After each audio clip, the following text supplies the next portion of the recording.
Hello everyone, I am Aditya. Welcome you to my channel crack it with Aditya. आज हम लोग करने वाले हैं क्लास 10th के इकोनॉमिक्स का chapter number 2 that is sector of economy. मैं इसको 30 मिनट कैप्सूल के अंतर्गत लाया हूं। जैसा कि आपको पता ही होगा, मैं पहले भी 30 मिनट कैप्सूल का एक सीरीज लाया हूं, प्लेलिस्ट लाया हूं। आप लोग चैनल में जाके प्लेलिस्ट में जरूर विजिट करें। इसमें बड़े से बड़ा चैप्टर, चाहे कितना भी बड़ा चैप्टर हो, उसको मैं 30 मिनट से कम टाइम पे लेकर के उसको पूरा प्रॉपर रिवीजन के साथ, प्रॉपर क्वेश्चंस के साथ किया हूं। तो आप लोग जरूर देखें। आज मैं इकोनॉमिक्स का चैप्टर नंबर 2 एनसीईआरटी का क्लास 10 का करने वाला हूं, जो कि आने वाले सीबीएसई के 2020 और 21 के जो एग्जाम है उसमें बहुत ही इंपॉर्टेंट होने वाला है। साथ ही मैं क्वेश्चंस भी आप लोगों को कराऊंगा। तो इस वीडियो को अंत तक देखें, और आपको वीडियो अच्छा लगे तो वीडियो को लाइक जरूर कीजिएगा। आप जो भी क्वेश्चंस हो गए जरूर इसमें पुट ऑन करें, अपने दोस्तों के साथ जरूर शेयर करें। तो टाइम को इस्तेमाल करते हुए हम लोग आगे स्टार्ट करते हैं हमारा चैप्टर नंबर 2 इकोनॉमिक्स का, that is sector of Indian economy. तो चलिए ध्यान से समझते हैं। सबसे पहले किसी भी चैप्टर शुरू करने से पहले मैं हमेशा करता हूं कि हमें उसमें पढ़ना क्या है और उस चैप्टर के बारे में जानते हैं। क्योंकि उस चैप्टर के बारे में हम जान लेंगे पढ़ना क्या है, तो हमारा 60% सिलेबस यहीं पे कंप्लीट हो जाएगा। अगर हम जान ले कि उसमें पढ़ना क्या है हमें, तो देखिए ध्यान से। इस चैप्टर में हम लोग क्या क्या पढ़ेंगे, तो 3 सेक्टर ऑफ इकोनॉमी हम लोग पढ़ेंगे, कंपैरिजन ऑफ 3 सेक्टर हम लोग पढ़ेंगे, difference between organise and organise sector पढ़ेंगे। उसके अलावा हम लोग पढ़ेंगे क्लासिफिकेशन ऑफ इकोनॉमिक एक्टिविटीज हम लोग जानेंगे इस चैप्टर में।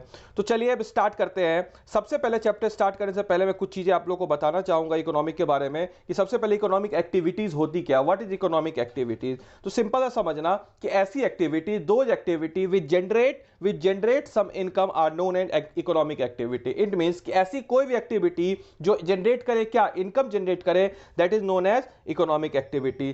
क्लियर एंड आउट सिंपल सा एग्जांपल है, जैसे कि एक कंप्यूटर इंजीनियर है, वो क्रिएट करता है क्या, तो software for profit is making money for his work. एक कंप्यूटर इंजीनियर, जैसे आप आज यूट्यूब पे देख रहे हो, यूट्यूब भी किसी ने डेवलप किया होगा for generating money, that is also known as economic activity. ठीक है। तो डिवीजन ऑफ इंडियन इकोनॉमी, ये division of Indian economy 3 part में होता है, आप सबको पता होगा। पहला है हमारा प्राइमरी, दूसरा है हमारा सेकेंडरी, तीसरा है हमारा टर्सरी। प्राइमरी सेक्टर क्या होगा आप सबको पता ही है। Primary sector directly related to farming, secondary sector directly related to manufacturing, and tertiary sector directly related to service sector. इसको मैं डिटेल्स में, बस थोड़ा सा सब्र करो, मैं एक ओवरव्यू आपको दे रहा हूं चैप्टर का, इसको मैं डिटेल से आगे बताऊंगा। इसके साथ ही साथ ये रहा मेरे इंस्टाग्राम का आईडी है, क्रैक इट विद आदित्य। आप लोग इंस्टाग्राम पे जाके सर्च करेंगे, यहां पे मैं रेगुलर पॉइंट ऑफ व्यू पे क्विज वगैरह पोस्ट करते रहता हूं, जो कि आपके लिए बहुत ही इंपॉर्टेंट होने वाली है। तो आप सबसे रिक्वेस्ट करूंगा कि आप लोग जरूर जाएं इस चैनल को, इस इंस्टाग्राम आईडी को विजिट करें, इसको फॉलो करें, ताकि आप लोग का क्विज वगैरह से आप लोग का रिवीजन होता रहे। और इसके अलावा सारी डिटेल्स वगैरह भी चाहते हैं। इसके अलावा मैंने डिस्क्रिप्शन बॉक्स में टेलीग्राम चैनल का लिंक भी डाल रखा है, और व्हाट्सएप नंबर भी यहाँ पे मेंशन कर रहा है। अगर आपको ये फ्री पीडीएफ चाहिए, हैंडमेड नोट्स हैं, अगर आपको फ्री पीडीएफ चाहिए तो जरूर आप इंस्टाग्राम के आईडी पे ग्रुप के लिंक ज्वाइन करें, और साथ ही साथ अगर व्हाट्सएप पे भी आप मैसेज कर सकते हैं, तो आपको ये फ्री पीडीएफ मैं प्रोवाइड करा दूंगा। अपना नाम, क्लास वगैरह लिख के भेज दे तो आप।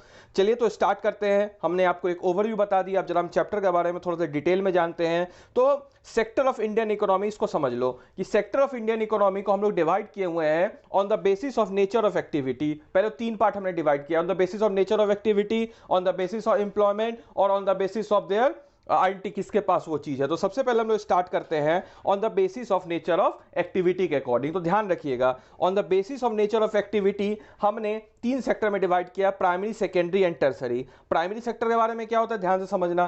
प्राइमरी सेक्टर क्या होता है, कोई भी ऐसी रिसोर्स है जो कि डायरेक्टली नेचुरल रिसोर्स को यूज करे, that is known as primary sector. यानी कि ऐसी सेक्टर जो कि नेचुरल रिसोर्स का इस्तेमाल करे, जैसे एग्रीकल्चर हो गया, डेयरी हो गया, एनिमल हस्बेंड्री हो गया।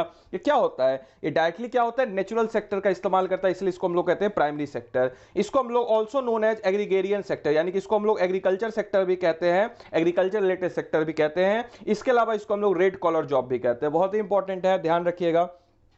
एक बार मैं फिर से तीनों को एक बार बस बता देता हूं, फिर उसका तीनों को मर्ज करके आपको याद भी करवा दूंगा, क्योंकि मेरी कोशिश रहती है कि मेरे वीडियो के साथ साथ आपको चीजें याद भी हो जाए। अगला है हमारा सेकेंडरी सेक्टर। तो सेकेंडरी सेक्टर क्या होता है कि natural sector are change in other forms of process is known as manufacturing. यानी कि सेकेंडरी सेक्टर में क्या होती है, चीजें मैन्युफैक्चर होती है। सेकेंडरी सेक्टर में जो नेचुरल सेक्टर, जैसे कि मान के चलो कि नेचर जैसे मान लो जो कोई किसान है, उस किसान ने क्या किया कि कॉटन उगाया, अब कॉटन से कपड़ा बनेगा तो मैन्युफैक्चरिंग हो गया, तो उसको क्या हो गया, वो सेकेंडरी सेक्टर में आ गया। इट मींस कि ऐसे कोई भी सेक्टर जहां पे मैन्युफैक्चर वर्ड आ जाए, इंडस्ट्री आ जाए, that is known as secondary sector. इसको हम लोग ब्लू कॉलर जॉब भी कहते हैं और इसको हम लोग इंडस्ट्रियल सेक्टर भी कहते हैं। Third one is tertiary sector. तो टर्सरी सेक्टर क्या करता है, ये हेल्प करता है प्राइमरी और सेकेंडरी सेक्टर को ग्रो करने में। इसको हम लोग सर्विस सेक्टर भी कहते हैं और इसको हम लोग व्हाइट कॉलर जॉब भी कहते हैं। आप लोगों ने सबने सुन रखा होगा व्हाइट कॉलर जॉब क्या होता है, इसको व्हाइट कॉलर जॉब कहते हैं। अब एक बार तीनों का ओवरव्यू कहते हैं, याद रखो। प्राइमरी सेक्टर में क्या हो जाएगा, primary sector directly related to natural resources, secondary sector directly related to manufacturing और tertiary sector directly related to services. अब देखो मैं एग्जांपल देता हूं, उसका आपको याद हो जाएगा। एग्जांपल करो कि आपकी एक इंडस्ट्री है, सिंपल सा समझो। आप क्या करोगे, किसान क्या कर रहा है, कॉटन को उगा रहा है, ठीक है। आपकी एक इंडस्ट्री है कपड़े की, किसान क्या कर रहा है, कॉटन को उगा रहा है। उस कॉटन को जो उगा रहा है दैट इज प्राइमरी सेक्टर। अब उस कॉटन को आपके फैक्ट्री में ला रहा है, फैक्ट्री को मैन्युफैक्चर कर रहे हो, उस कॉटन से कपड़े बना रहे हो, that is secondary sector. Manufacturing यानी कि सेकेंडरी सेक्टर।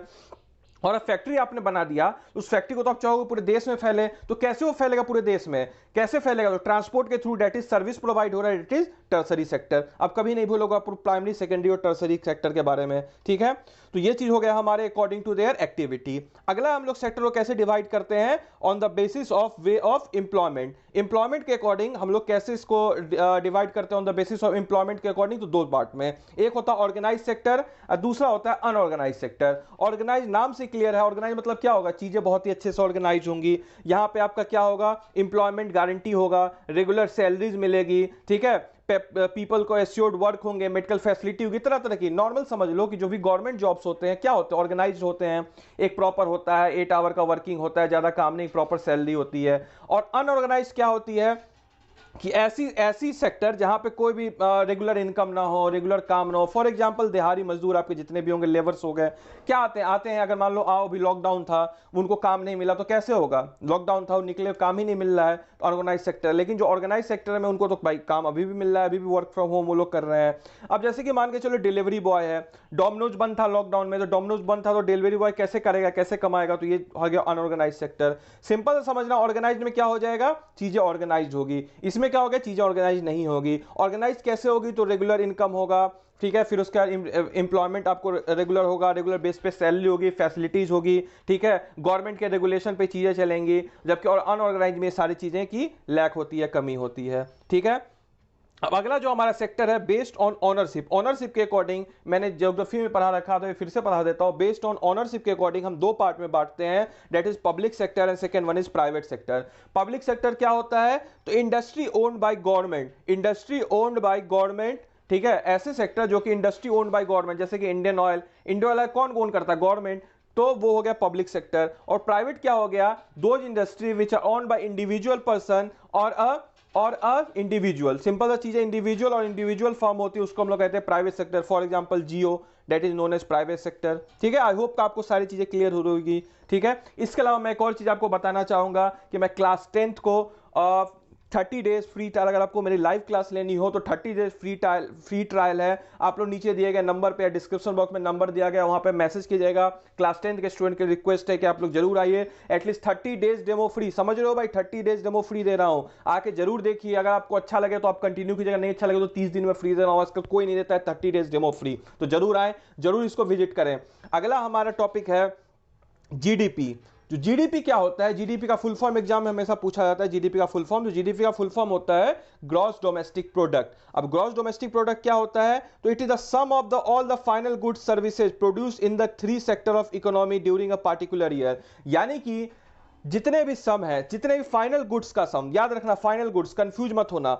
फाइनल गुड्स मतलब जैसे मान चलो कॉटन है, कॉटन से क्या बना, कपड़े बने, तो कपड़े जो मार्केट में बिके, हमने जो आखिरी में खरीदा, आखिरी में हमने क्या खरीदा, कॉटन तो नहीं खरीदा, हमने कपड़ा खरीदा, तो कपड़ा हो जाएगा हमारा फाइनल गुड्स। तो sum of all the final goods, जो फाइनल गुड्स होता है उसका सम को ड्यूरिंग अ पार्टिकुलर ईयर, उसको हम लोग कहते हैं जीडीपी, ग्रॉस डोमेस्टिक प्रोडक्ट, ठीक है। एक सवाल ये भी इससे बन सकता है कि जीडीपी कौन मेजर करता है, तो GDP is measured by central government ministry. याद रहेगा आप लोगों को, GDP is measured by central government ministry. इसके अलावा एक और ऑर्गेनाइजेशन है एनएसएसओ। एनएसएसओ का फुल फॉर्म एग्जाम में पूछा जाता है, सीबीएसई में पूछा गया है। एनएसएसओ का फुल फॉर्म होता है national sample survey organisation. It means कि नेशनल सैंपल सर्वे ऑर्गेनाइजेशन जो होता है ये क्या करता है कि आपको कुछ ऐसे, जैसे कि मान के चलो कि कितना % जीडीपी कौन से सेक्टर में है या कहां से क्या इन्वेस्टमेंट होता है, ये सब चीज करता है। तो इसका बस फुल फॉर्म आप लोग याद कर लेना, एनएसएसओ। साथ ही आपको ये पीडीएफ चाहिए, फ्री हैंडमेड नोट्स पीडीएफ चाहिए तो जरूर व्हाट्सएप नंबर पे डिस्क्रिप्शन बॉक्स में दे और टेलीग्राम का लिंक दे रखा है, उसको ज्वाइन करें, ठीक है।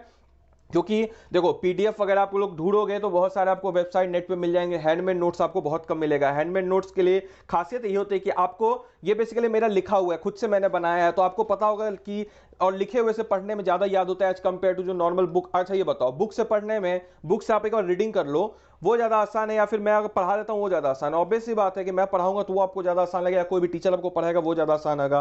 तो इसको इसीलिए आप लोग पीडीएफ जरूर ले लें, फ्री पीडीएफ सर्विस है आप लोगों के लिए। अगला क्या है हमारे ध्यान से रखना कि हमारी सेक्टर का हिस्टोरिकल चेंज मैंने बताया है, यानी कि 1973 में, 1973 से पहले लोग क्या करते थे, प्राइमरी सेक्टर पे ज्यादातर फोकस थे, लेकिन 2003 तक आते आते प्राइमरी से शिफ्ट हो गए टर्सरी पे ज्यादातर लोग, ठीक है, ज्यादातर लोग मैं बोल रहा हूं, बहुत लोग। अभी भी स्टिल इंडिया इज 66% जो इंडिया की पॉपुलेशन है still depend upon primary sector और एग्रीकल्चर सेक्टर पे। आप लोगों ने ज्योग्राफी में पढ़ रखा होगा। लेकिन प्राइमरी सेक्टर के किसानों की क्या हालत है आपको सबको पता है, इसमें बताने की जरूरत नहीं है। देखो मैंने लिख भी रखा है कि 1/3 ऑफ एग्रीकल्चर पे डिपेंडेंट होते हैं, but still they contribute only 25%, यानी कि अराउंड 60% लोग जो है देश के वो एग्रीकल्चर करते हैं, बट फिर भी 25% लोग जीडीपी पे कंट्रीब्यूशन करते हैं। मैं समझ लो क्या स्थिति, कितनी खराब स्थिति है। तो इस चीज का हिस्टोरिकल इंपॉर्टेंट है, ये बहुत ही इंपॉर्टेंट बात दिमाग में रख लेना।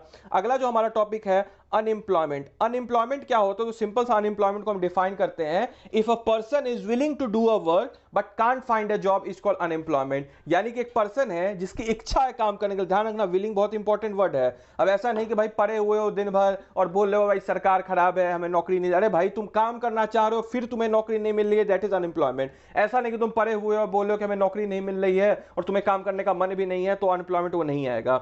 If a person is willing to do a work but can't find a job it is known as unemployment. या फिर इसका एक और भी हो जाएगा कि जैसे मान के चलो कि उसके अकॉर्डिंग नहीं मिल रहा है जॉब, जैसे मान के चलो कोई ग्रेजुएट पर्सन है उसके अकॉर्डिंग ग्रेजुएट वाला जॉब नहीं मिल रहा है, उसको बोल रहा है स्वीपर का काम करने को, तो वो भी एक अनएम्प्लॉयमेंट ही होता है। अब अनएम्प्लॉयमेंट में तुम्हारे दो पार्ट होते हैं, एक होता है डिस्गाइज अनएम्प्लॉयमेंट, एक होता है ओपन अनएम्प्लॉयमेंट। डिस्गाइज्ड वर्ड का ही मतलब होता है हिडन, मतलब छुपा हुआ। डिस्गाइज्ड अनएम्प्लॉयमेंट क्या होता है, ऐसे एम्प्लॉयमेंट जो छुपे हुए होते हैं। इट मींस, एग्जाम्पल देता हूं ध्यान समझना, बहुत ही अच्छा एग्जाम्पल है। एक तुम्हारी जैसे मान के चलो जो भी आप वीडियो देख रहे हो, आप मान के चलो कि आपकी एक खेती है, ठीक है, आप खेती है, आपको खेती में क्या करना है, बोइंग करना है, सोइंग करना है, जो भी चीज है, ठीक है, प्लगिंग करना है, ठीक है, खुदाई करनी है खेती में। अब क्या हो रही है ये चीजें कि आपको जरूरत है 2 मजदूरों की, सिंपल समझना, आपको जरूरत है 2 मजदूरों की, ठीक है। अब 2 मजदूरों की आपको जरूरत है, लेकिन आपके पास 4-5 मजदूर, सर मुझे भी काम दे दो, मुझे भी काम दे दो। अब मान के चलो आपका बजट है 200 रुपए, 200 रुपए आपका बजट है उस खेती की आपको करने के लिए, और आपको 2 मजदूरों की जरूरत है। 2 मजदूर रहते तो उनको 100 मिल जाता, लेकिन आपके पास आते कितने हैं, तो आपके पास आ जाते हैं 10 मजदूर। तो बोलेंगे मालिक मुझे भी काम दे दो, मुझे भी काम, तो अपना बजट नहीं बढ़ाओगे। आप तो बोलोगे ठीक है 200 रुपए है बांट लेना सब में, तो सबको कितना कितना मिलेगा, 20 रुपए मिलेगा। तो देखने से, बाहर से देखने में तो लग रहा है कि भाई 10 लोग इंप्लॉयड हैं, लेकिन एक्चुअल में क्या हो रहा है कि बट गया, वो बेसिकली जरूरत है 2 लोगों की तो 10 लोग आ गए। उसको कहते हैं डिस्गाइज अनएम्प्लॉयमेंट, क्योंकि वो दिखता नहीं है अनएम्प्लॉयमेंट, देखने से लग रहा है कि अनएम्प्लॉयमेंट है, बेरोजगारी है, लेकिन देखने से नहीं लग रहा है, लेकिन एक्चुअल में वहां पे बेरोजगारी होती है, अनएम्प्लॉयमेंट होती है। अगला है ओपन अनएम्प्लॉयमेंट। ओपन अनएम्प्लॉयमेंट तो सिंपल सा है भाई, जो दिखता है हमें, सिंपल सा चीज है, जो लोग काम करना चाह रहे हैं, दिख रहा है कि वो काम उनको मिल ही नहीं रहा है, उसको कहते हैं हम लोग ओपन अनएम्प्लॉयमेंट। अब देखो 2-3 स्कीम है जो आने वाले टाइम में एग्जाम में बहुत ही इंपॉर्टेंट है। पहला स्कीम हमारा क्या है, तो पहला स्कीम सिंपल सा हमारा है नरेगा। सबसे पहले चीज है नरेगा का फुल फॉर्म याद करना, एग्जाम में कई बार पूछा जा रखा है। तो नरेगा का फुल फॉर्म है national rural employment guarantee act. ये इस एग्जाम में एक और क्वेश्चन आ सकता है कि कौन सी ईयर में ये आया था, 2005 में आया था नरेगा। नरेगा का फुल फॉर्म होता है, कहीं कहीं एमजी नरेगा भी हो जाता है, MG NREGA, MG for Mahatma Gandhi, याद रख लेना। नरेगा, एमजी नरेगा मतलब महात्मा गांधी, नरेगा मतलब होगा national rural employment guarantee act, 2005 में आया था। इसमें अब होता क्या है सर, आप बोलोगे सर इसमें होता क्या है, तो 100 डेज वर्कर, 100 डेज वर्क की गारंटी दी जाती है। देखो नाम से क्लियर है, employment guarantee act, 100 days work की गारंटी दी जाती है नरेगा के अकॉर्डिंग इन रूरल एरिया। अब बोलोगे अर्बन एरिया में नहीं, इसमें भी क्वेश्चन आता है कौन से एरिया में दी जाती है नरेगा, तो रूरल एरिया में, याद रखना रूरल एरिया में दी जाती है 100 डेज गारंटी वर्क की, ठीक है। तो इस तरह से नरेगा भी आपका क्लियर हो गया और ये चैप्टर भी आपका क्लियर हो गया। आप इस चैप्टर से कोई भी क्वेश्चन हो, कहीं से भी क्वेश्चन हो, कुछ भी हो, आप आराम से क्लियर कर देंगे। और देखो आपको हार्डली 10 मिनट में चैप्टर मैंने पूरा अच्छे से करा दिया है। तो अगर आपको पसंद आया तो लाइक जरूर कर, अपने दोस्तों के साथ सब्सक्राइब करो, क्योंकि चैनल मेरा या आपका नहीं है, चैनल हमारा है। इस चैनल को हमें ग्रो करना है। इसके साथ ही साथ मैंने देखो अपना नंबर मेंशन कर दिया है, अगर आपको फ्री पीडीएफ चाहिए आप लोग इस नंबर पे व्हाट्सअप करें, मैं फ्री पीडीएफ पढ़ा दूंगा।